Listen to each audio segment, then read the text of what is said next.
எனது பெயர் அபிராமி. என் வாழ்வில் திருமணம் என்பது மின்னல் வேகத்தில் முடிந்துவிட்டது. நல்ல குடும்பம், உற்றார் உறவினர், மதிப்புடைய வீடு என்று என் பெற்றோர் மறுக்காமல் என் திருமணத்தை நடத்தி வைத்தார்கள். கண்ணும் கருத்துமாக கணவர் வீட்டிற்குள் நான் காலடி எடுத்து 5 நாட்கள் ஆகியிருந்தன. இந்த 5 நாட்களில் என் கணவர் ராகேஷின் அன்றாட பழக்க வழக்கங்கள் எனக்கு பரிச்சயமாகி இருந்தன. அவருக்கு தினமும் இரவு தூங்குவதற்கு முன் பால் குடிக்கும் பழக்கம் உண்டு. ஆனால் நான் ஒரு மறதி பேர்வழி. சின்ன விஷயங்களை கூட மறந்து விடுவேன். முக்கியமில்லாத விஷயங்களுக்கு அதிகம் முக்கியத்துவம் கொடுத்து அதையே யோசித்து கொண்டிருப்பேன். கடந்த 3 நாட்களாகவே ராகேஷ் என்னிடம், அபிராமி, தினமும் இரவில் எனக்கு பால் வேண்டும், அது எனக்கு பழக்கம் என்று நினைவுபடுத்தி கொண்டே இருந்தார். நானோ மீண்டும் மறந்துவிட்டேன். ஒரு நாள் இரவு ராகேஷ் கடும் கோபத்துடன் என் அருகில் வந்து நின்றார். உனக்கு எத்தனை முறை சொல்வது, எனக்கு ராத்திரி பால் இல்லாமல் தூக்கம் வராது என்று எரிச்சலுடன் கூறினார். நான் பதறிப்போய் சமையலறைக்கு ஓடினேன். சமையலறையில் பாலை காய்ச்சிவிட்டு அதை எடுத்துக்கொண்டு திரும்பும் போதுதான் அந்த காட்சி. என் மாமியார் சாந்தா தனது அறைக்குள் சென்றிருந்தார். நான் பாலுடன் திரும்புகையில் மாமியார் மாமனார் அறையிலிருந்து ஏதோ வினோதமான சத்தம் என் காதுகளில் விழுந்தது. மாமியார் சாந்தா மீண்டும் மீண்டும், போதும் நிறுத்துங்கள், நான் சோர்ந்து விட்டேன், என்னால் இதற்கு மேல் முடியாது, உங்கள் சக்தி மிக அதிகம், நானோ பலவீனமாக இருக்கிறேன் என்று முணுமுணுக்கும் குரல் கேட்டது. உடனே என் மாமனார் சேதுராமன் கோபமான குரலில், இதில் சோர்ந்து போக என்ன இருக்கிறது, தொடர்ந்து செய், நிற்கக்கூடாது என்று உரக்க கத்தினார். இதை கேட்ட நான் திகைத்து போய் பயம் கலந்த குழப்பத்துடன் என் அறைக்கு வந்து சேர்ந்தேன். நான் படுக்க செல்லும் போது மனதில் ஒரே சிந்தனை தான் ஓடியது. என் மாமனார் எப்படி இவ்வளவு சக்தி வாய்ந்தவராக இருக்கிறார்? எனக்கும் கூட இப்படிப்பட்ட கணவர் அல்லவா வேண்டும். ஆனால் என் கணவர் ராகேஷோ மிக விரைவில் சோர்ந்து போகும் குணம் கொண்டவர். இந்த குழப்பத்திலேயே நான் உறங்கி போனேன். மறுநாள் காலையில் பார்த்தால் மாமியார் சாந்தா வழக்கம் போல் சமையல் வேலைகளில் சுறுசுறுப்பாக ஈடுபட்டிருந்தார். அவருடைய நடவடிக்கைகளில் முந்தைய நாள் இரவு நடந்த சம்பவத்தின் எந்த தடயமும் இல்லை. அவர் மிகவும் இயல்பாக இருந்தார். பகலில் என் மாமனார் சேதுராமன் வீட்டிற்கு வந்ததும் நேராக மாமியாரை அவர்கள் அறைக்கு அழைத்தார். நான் சமையலறை முடித்துவிட்டு மாமியாரை அழைக்க அவர்கள் அறைக்கு சென்றேன். கதவுக்கு அருகில் நான் சென்றபோது நேற்றிரவு சண்டை மீண்டும் ஆரம்பிக்கும் காட்சி என் கண்ணில் பட்டது. மாமியார், மீண்டும் நிறுத்துங்கள், நான் கலைத்து விட்டேன் என்று கத்தி கொண்டிருந்தார். இதை கேட்டு பயந்து போன நான் சட்டென்று சமையலறைக்கே திரும்பி வந்து விட்டேன். சமையலறையில் அமர்ந்து என் மாமனார் சேதுராமன் என்ன சாப்பிடுகிறார், எப்படி இவ்வளவு பலசாலியாக இருக்கிறார் என்று யோசித்தேன். அரை மணி நேரம் கழித்து மீண்டும் அவர்கள் அறைக்கு சென்றபோது அதே சத்தம். இப்போது எனக்கு பயம் போய் எப்படியாவது உண்மை என்ன என்று தெரிந்து கொள்ள வேண்டும் என்ற ஆர்வம் வந்துவிட்டது. மாமியார் அவர்களுக்கு அப்படி என்ன கொடுக்கிறார், அவர் எப்படி இவ்வளவு வலுவாக இருக்கிறார் என்று யோசித்தேன். சற்று நேரத்தில் மாமியார் சாந்தா அறைக்கு வெளியே வந்தார். அவர் முகத்தில் எந்த சோர்வும் இல்லை. ஆனால் அவர் கைகளை இடுப்பில் வைத்துக்கொண்டு, இந்த இடுப்பு வலி எப்போதுதான் போகும் என்று புலம்பினார். இதை கேட்டவுடன் எனக்கு சிரிப்பு அடக்க முடியவில்லை. என் மாமனார் மாமியார் இருவரையும் பார்த்து நான் பொறாமைப்பட்டேன். என் கணவர் ராகேஷோ சீக்கிரம் தூங்கி விடுவார். நான் அவரிடம் நெருக்கம் காட்ட தேடும் போதெல்லாம் என் கவனம் மாமியார் மாமனாரின் அரை பக்கம் திரும்பும்.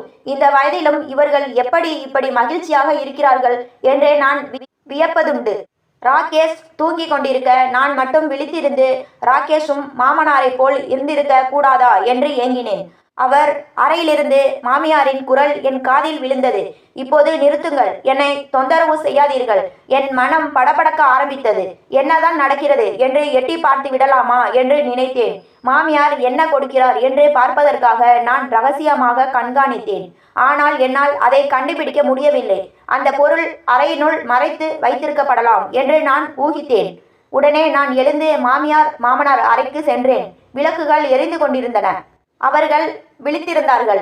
ஜன்னலுக்கு அருகே நின்றபோது மாமியாரின் குரல் கேட்டது.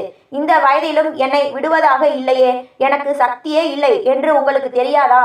மாமனார், இன்னும் சிறிது நேரம் பொறுத்துக்கொள், அப்புறம் உனக்கு எந்த துன்பமும் இருக்காது என்றார். அதன் பின் மாமியார் சில நிமிடங்கள் அமைதியானார். நான் ஜன்னல் வழியாக பார்க்க முயன்றேன். ஆனால் என்னால் எதையும் பார்க்க முடியவில்லை. ஏமாற்றத்துடன் என் அறைக்கு திரும்பினேன். நான் படுக்கையில் வந்து படுத்தபோது என் கணவர் ராகேஷ் கோபத்துடன் பேச ஆரம்பித்தார். இந்த நேரத்தில் நீ எங்கிருந்து வருகிறாய்? அவர் கேட்ட விதம் என்னை அதிர்ச்சிக்குள்ளாக்கியது. நான் அவசரமாக பார்த்தேன். ராகேஷ் எழுந்து அமர்ந்து என்னை வினோதமான பார்வையில் பார்த்தார். நீ என்ன நினைத்து கொண்டிருக்கிறாய்? நான் தூங்கிக் கொண்டிருந்தால் நீ எதை வேண்டுமானாலும் செய்வாயா? எனக்கு ஒன்றும் தெரியாது என்று நினைத்து விட்டாயா? அவருடைய கோபம் என் மனதை வெகுவாக பாதித்தது. உண்மையை சொல், எங்கே போயிருந்தாய் என்று கேட்டார். நான் படபடப்புடன், எனக்கு உடல்நிலை சரியில்லை, தலை வலித்தது, அதனால் சிறிது நேரம் வெளியில் தாழ்வாரத்தில் நடந்தேன். இதில் என்ன தவறு இருக்கிறது என்று கொஞ்சம் சத்தமாக பேசினேன். அவர் ஒரு கணம் அமைதியானார். பிறகு மெதுவாக, உனக்கு யார் சொன்னது ராத்திரியில் தாழ்வாரத்தில் போக சொல்லி? அடுத்த முறை உனக்கு உடம்பு சரியில்லை என்றால் என்னை பிடித்து எழுப்பு. நீ இப்படி தனியாக வெளியில் போக வேண்டியதில்லை என்று சொல்லிவிட்டு மீண்டும் படுத்து கொண்டார். என் மனதில் ஒரு புயல் வீசிக்கொண்டிருந்தது. நான் அவரது அன்பிற்காக ஏங்கிக் கொண்டிருக்கிறேன். ஆனால் அவரிடம் சென்று நெருக்கம் காட்ட எனக்கு துணிவில்லை.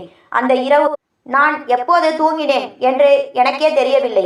இப்போது பகலும் இரவும் என் மாமனார் மாமியாரின் சத்தங்கள் என் உள்ளத்தில் தீயை மூட்டி கொண்டிருந்தன. எப்படியாவது அவர்கள் என்ன செய்கிறார்கள் என்று பார்க்க வேண்டும் என்று நான் முடிவு செய்தேன். ஒரு நாள் ராகேஷ் என்னிடம், நான் 2 நாட்களுக்கு வெளியூர் செல்கிறேன், 2 நாட்கள் கழித்துதான் திரும்புவேன் என்று கூறினார். இதை அவர் சொன்னதும் என் மனதில் ஒரு மகிழ்ச்சியான யோசனை தோன்றியது. இன்று இரவு அவர்கள் அறையில் என்ன நடக்கிறது என்பதை பார்த்துவிட வேண்டும் என்று தீர்மானித்தேன். மாமனார் மாமியார் இருவரும் மாலையில் சாப்பிட்டவுடன் வெளியே நடைபயிற்சி செய்வது வழக்கம். அப்போது அவர்கள் கைகோர்த்து பேசிக்கொண்டிருப்பதை பார்க்கும்போது நான் வியந்து போவேன். இந்த வயதிலும் அவர்கள் எவ்வளவு அந்யோன்யமாக இருக்கிறார்கள். அன்று இரவு நான் என் வேலைகள் அனைத்தையும் முடித்துவிட்டு என் மாமியார் அறைக்கு சென்று காத்திருந்தேன். இன்று எப்படியாவது உண்மையை கண்டுபிடித்துவிட வேண்டும் என்று உறுதியாக இருந்தேன். என் மாமனார் தங்கள் மனைவியை எவ்வளவு சந்தோஷமாக வைத்திருக்கிறார்கள் என்று தெரிந்து கொள்ள வேண்டும். என் கணவரும் அவர்களைப் போலவே இருக்க வேண்டும். அதற்காக மாமனார் என்ன உட்கொள்கிறார் என்று தெரிந்து கொண்டு அதை என் கணவருக்கும் கொடுக்க வேண்டும் என்று நினைத்தேன். அன்று இரவு நான் அறைக்குள் ஒளிந்திருந்தேன். நான் பார்த்த காட்சி என்னை அதிர்ச்சியில் ஆழ்த்தியது. நான் நிபந்தனையற்று அவர்களை பார்த்து கொண்டிருந்தேன்.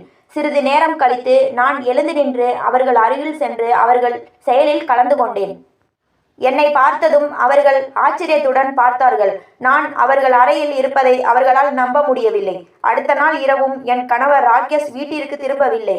இன்று இரவும் மாமனார் மாமியார் அறைக்குள் சென்று இரவை கழிக்க வேண்டும் என்று நான் முடிவெடுத்தேன். மாமியார் சாந்தா இதனை உணர்ந்திருக்க வேண்டும். அவர் கோபத்துடன் என்னிடம், இன்று ராத்திரி நீ எங்கள் அறைக்கு வந்தால் என்னால் உனக்கு ஏற்படும் மோசமான விளைவுகளை சந்திக்க நேரிடும் என்று எச்சரித்தார். இதை கேட்ட நான் மிகவும் வருத்தப்பட்டேன். அதில் உங்களுக்கு என்ன ஆட்சேபம் மாமி? மாமாவுக்கும் எனக்கும் இதில் எந்த ஆட்சேபனையும் இல்லையே, பிறகு நீங்கள் ஏன் என்னை தடுக்கிறீர்கள் என்று கேட்டேன். அதே சமயம் மாமனார் சேதுராமன் அங்கே வந்தார். நாங்கள் பேசுவதை பார்த்துவிட்டு அவர்கள் என் அருகில் வந்தார். நான் மெதுவாக, மாமி இன்று இரவு நான் அறைக்கு வருவதை தடுக்கிறார்கள் என்று மாமனாருடைய காதில் கிசுகிசுத்தேன். இதை கேட்டதும் மாமனார் கோபமாகி மாமியாரை பார்த்து, நீ மருமகளை தடுக்கக்கூடாது, உனக்கு எவ்வளவு அதிகாரம் உள்ளதோ அதே அதிகாரம் இவளுக்கும் உண்டு. அப்புறம் ஏன் நீ இவளை தடுக்கிறாய்? உன்னால் முடியாத வேலையை இவள் செய்யட்டும் என்று கத்தினார். மாமனார் அங்கிருந்து சென்ற பின் மாமியார் என்னிடம், இன்று இரவு நீ எங்கள் அறைக்கு வந்தால் நான் உன் கணவரிடம் உனக்கு எதிராக சண்டையிடுவேன் என்று கூறினார். அவர் என் கணவரிடம் எனக்கு எதிராக ஏதேனும் சொல்லிவிட்டால் அவர் என்னை கோபிப்பார். இது எனக்கு சகிக்க முடியாததாக இருக்கும். என் கணவர் சந்தேகம் கொள்ளும் குணம் கொண்டவர் என்று எனக்கு தெரியும்.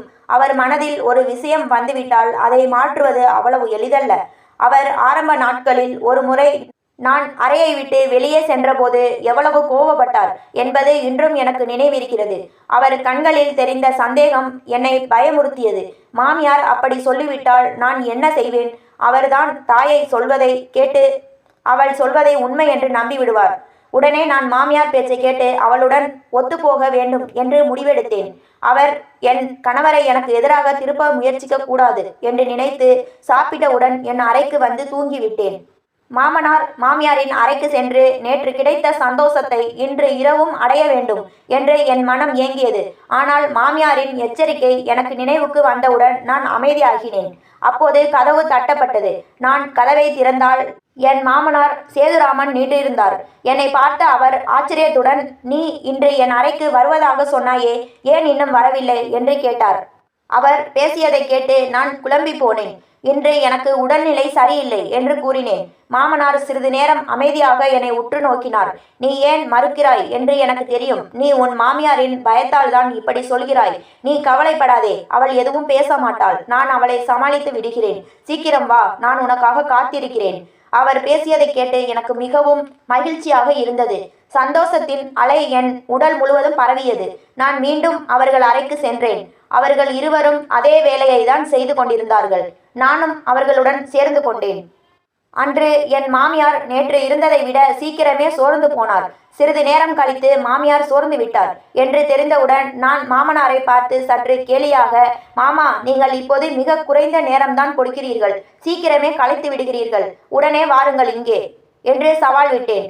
அப்போது என் மாமியார் எங்களுடன் சேர்ந்து கொண்டார். வெகு நேரம் வரை நாங்கள் அதே வேலையை தொடர்ந்து செய்து கொண்டிருந்தோம். சிறிது நேரம் கழித்து மாமியார் மீண்டும் ஒரு ஓரமாக போய், போதும், என்னால் இதற்கு மேல் முடியாது என்று கூறினார். அதன் பிறகு நாங்கள் இருவரும் மட்டுமே அதை தொடர்ந்தோம். வெகு நேரத்திற்கு பிறகு நான் சோர்வடைந்து தளர்ந்த போது என் மாமனார் என்னை பார்த்து, இப்போது நீயும் போ, நீ மிகவும் களைத்து விட்டாய் என்று சொன்னார். நான் படுக்கையில் விழுந்ததும் தூக்கத்தின் பிடியில் ஆழ்ந்தேன். அப்போது ராகேஷ் தொலைபேசியில் அழைத்தார். இன்றும் கூட அவர் திரும்பி வரப்போவதில்லை என்றும் இங்கேயே தங்குவதாகவும் தெரிவித்தார். இதை கேட்ட நான் வருத்தப்பட்டேன். அவருக்காக நான் எவ்வளவு ஆசையுடன் காத்திருந்தேன், இந்த இரவுக்காக எவ்வளவு திட்டமிட்டேன். ஆனால் அவர் வரவில்லையே. இந்த சிந்தனையுடன் நான் இருந்தபோது மீண்டும் கதவு தட்டப்பட்டது. கதவை திறந்தால் மாமனார் சேதுராமன் நின்றிருந்தார். என் அழகை பார்த்த அவர் என்னை புதிய கோணத்தில் பார்த்தார். இன்று நீ மிகவும் அழகாக இருக்கிறாய் என்று பாராட்டினார். அவருடைய பாராட்டுக்கு நான் வெட்கப்பட்டேன். இப்போது சீக்கிரம் வா என்றார். நான் அவர்கள் அறைக்கு சென்றேன். மீண்டும் நாங்கள் மூவரும் அதையே செய்ய தொடங்கினோம். நான் தினமும் இதே வேலையை தான் செய்ய வேண்டும் என்று என் மனம் ஆசைப்பட்டது. மறுநாள் என் கணவர் ராகேஷ் வீட்டிற்கு திரும்பி வந்தார். அவர் என் மீதுள்ள பாசத்தை, பிரிவின் போது அவர் அடைந்த வேதனையை, என்னை தவறவிட்டதை குறித்து சொன்னார். அவர் வார்த்தைகளை கேட்டு நானும் மிகவும் மகிழ்ச்சி அடைந்தேன். கடைசியில் அவருக்கு என் மீதுள்ள பிரியமும் என் தேவை அவருக்கு புரிந்ததும் எனக்கு நிம்மதியை தந்தது. நான் அவர் தோள் மேல் என் தலையை வைத்து நிம்மதியாக தூங்கினேன். இனி நான் தினமும் என் கணவர் தூங்கிய பிறகு மாமனார் மாமியார் அறைக்கு செல்வேன். நள்ளிரவு வரை நாங்கள் அதே வேலையை செய்வோம். ஒரு நாள் இரவு மாமனார் அறைக்கு சென்று திரும்பிய போது என் கணவர் ராகேஷ் கடும் கோபத்தில் இருந்தார். நான் உன்னை பலமுறை சொல்லி இருக்கிறேன், ராத்திரியில் அறையை விட்டு வெளியே போகாதே என்று. ஆனால் நீ கேட்கவில்லை. எங்கே போயிருந்தாய் என்று கேட்டார். நான் அவர் அருகில் அமர்ந்து, நான் உங்கள் அம்மா அறையில் இருந்தேன் என்று கூறினேன். இதை கேட்டு அவர் ஆச்சரியமடைந்தார். இந்த நேரத்தில் என் அம்மா அறையில் என்ன வேலை உனக்கு? சற்று சந்தேகத்துடன் என்னை பார்த்தார். நான் அவர்களுடன் எனக்கு ஒரு முக்கியமான வேலை இருந்தது, அதற்காகத்தான் சென்றேன் என்று கூறினேன். அவர் அமைதியாக இருந்தார். அதன் பிறகு எதுவும் பேசவில்லை. நான் அடுத்தடுத்த நாட்களிலும் மாமனார் மாமியார் அறைக்கு சென்று மகிழ்ச்சியை தேடிக் கொண்டிருந்தேன். அப்போது என் கணவர் என்னிடம், அம்மாவுடன் உனக்கு என்ன வேலை என்று இப்போது அடிக்கடி போகிறாய் என்று கேட்டார். நான் பதில் ஏதும் சொல்லாமல் அங்கிருந்து நகர்ந்து விட்டேன். என் கணவர் என்னை படுக்கையில் தள்ளி கோபத்துடன் பேச ஆரம்பித்தார். அவர் இவ்வளவு கோபமாக இருப்பதைக் கண்டு நான் பயந்து போனேன். எதையும் சொல்ல துணிவில்லை. அப்போது கதவு தட்டப்பட்டது. என் கணவர் எழுந்து சென்று கதவை திறந்தார். எதிரே மாமனார் நின்றிருந்தார். என் கணவரிடம் அவருக்கு ஏதோ வேலை இருந்தது. அதனால் மாமனார் தன் மகனை அழைத்து கொண்டு அங்கிருந்து சென்று விட்டார். நான் ஒரு பெருமூச்சு விட்டு அமைதியானேன். ஒரு இரவு நான் மாமனார் மாமியார் அறைக்கு சென்றபோது என் கணவர் தூங்கவில்லை என்று நினைக்கிறேன். அவர் என்னை தேடிக்கொண்டு அவர்கள் அறைக்கு வந்தார். எங்களுக்கு எதிரில் நடந்ததை கண்ட அவர் அதிர்ச்சி அடைந்தார். நாங்கள் இருவரும் ஒற்றை காலில் நின்று பூஜை செய்து கொண்டிருந்தோம். அவர் வாயிலிருந்து பெரும் சத்தம் வந்தது. இது என்ன நடக்கிறது? என் மாமியார் சாந்தா தன் இன்னொரு காலை தரையில் வைத்துவிட்டு சோபாவில் அமர்ந்து, உன் அப்பா ரொம்ப நாட்களாக இந்த பூஜை செய்து கொண்டிருக்கிறார். இந்த பூஜையை ஒற்றை காலில் நின்று செய்தால் கடவுள் மிகவும் மகிழ்ச்சி அடைவார் என்றும் மனிதன் விரும்புவது அனைத்தும் கிடைக்கும் என்றும் அவர் சொல்கிறார் என்று கூறினார். நான் சீக்கிரம் சோர்ந்து விடுகிறேன். ஆனால் உன் மனைவியும் உன் அப்பாவும் மிக நீண்ட நேரம் இதை செய்கிறார்கள். இவர்கள் இருவருக்கும் சோர்வே வருவதில்லை என்று சொன்னார். இதை கேட்ட என் கணவரின் முகம் மகிழ்ச்சியில் பிரகாசித்தது. அவர்களுக்கு சோர்வு வருவதில்லை என்று அவர் ஆனந்தத்துடன் கூறினார். இதை கேட்டு நான் வெட்கப்பட்டேன். பிறகு என் கணவர் எல்லாவற்றையும் புரிந்து கொண்டார். இப்படி பயங்கரமான முறையில் பூஜை செய்வது சரியல்ல. உண்மையான பக்தியுடன் கடவுளை தியானித்தாலே எல்லாம் சரியாகிவிடும் என்று நிறைய எடுத்துரைத்தார். இப்போது அவர் அதிகாலையில் எழுந்து குளித்து கடவுளை தியானிக்கிறார். நாங்களும் எங்களை சீர்திருத்தி நல்ல முறையில் வாழ ஆரம்பித்தோம். என் கணவர் ராகேஷ் உண்மையை புரிந்து கொண்ட பிறகு என் மனதில் இருந்த அனைத்து குற்ற உணர்வுகளும் பொறாமையும் மறைந்தே போயின. மாமனார் சேதுராமன் அவர்கள் ஒற்றை காலில் நின்று செய்யும் கடுமையான தவ பயிற்சியை பார்த்து நான் தவறாக புரிந்து கொண்டு அது ஏதோ உடல் வலிமையின் ரகசியம் என்று கற்பனை செய்தது எவ்வளவு பெரிய அறியாமை என்பதை உணர்ந்து வெட்கினேன். ராகேஷ் தனது தந்தையின் அன்பான வழிகாட்டுதலுக்கும் தாயின் தியாகத்திற்கும் மதிப்பு கொடுத்தார்.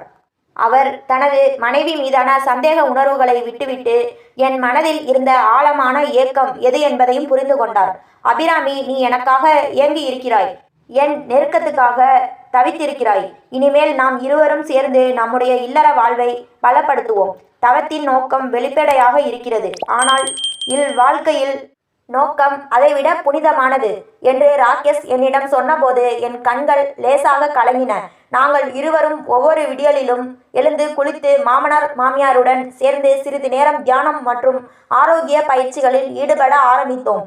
அதிகாலை நேரத்து மன அமைதியை கண்டு இருவரும் வியந்தோம். உடலின் வலிமைக்கு இரகசியமான ஏதோ ஒரு மருந்து தேவையில்லை, மனதின் தெளிவும் சரியான உணவு பழக்கமுமே போதும் என்பதை ராகேஷ் கற்றுக்கொண்டார். மாமனார் சேதுராமன் தான் தவம் இருந்து தேடிய சக்தி எதற்காக என்பதை விளக்கிய போது குடும்பமே நெகிழ்ந்தது. நான் தவம் இருந்து குடும்ப நலத்திற்காக தான் சக்தியை கேட்கிறேன். என் மனைவி களைத்து விட்டாலும் அவளுக்கு கிடைக்கும் ஆரோக்கியத்தை நிறுத்தக்கூடாது என்பதற்காகத்தான் சற்று கடுமையாக இருந்தேன். நீங்கள் அனைவரும் ஆரோக்கியமாகவும் மகிழ்ச்சியாகவும் இருப்பதே நான் கடவுளிடம் கேட்கும் வரம் என்றார் அவர். அது முதல் என் இல்லற வாழ்வில் புதிய அத்தியாயம் தொடங்கியது. ராகேஷ் தனது கவனக்குறைவான பழக்கங்களை கைவிட்டார். நான் மறதியின்றி இரவில் அவருக்கு பால் கொடுத்தேன். அவர் அன்பின்றி என்னை தவிர்த்ததில்லை. கணவரின் அலாதி பிரியம் என் வாழ்வை நிரப்பியது. இப்போது அபிராமி தன் கணவன் ராகேஷ் மூலமாகவே தான் தேடிய நிம்மதியையும் மகிழ்ச்சியையும் நிரந்தரமாக பெற்றாள். அந்த வினோத சத்தங்களின் ரகசியம் ஒரு ஆழமான ஆன்மீக பயிற்சி என்பதும் மாமனார் மாமியாரின் உறவு பல ஆண்டுகால புரிதலின் பலம் என்பதும் எனக்கு புரிந்தது. தவறான புரிதல்களின் திரை விலகியது. இறுதியில் சந்தேகம் விலகி புரிதலும் அன்பும் நிறைந்த ஒரு புதிய அத்தியாயம் அவர்களுக்கு தொடங்கியது.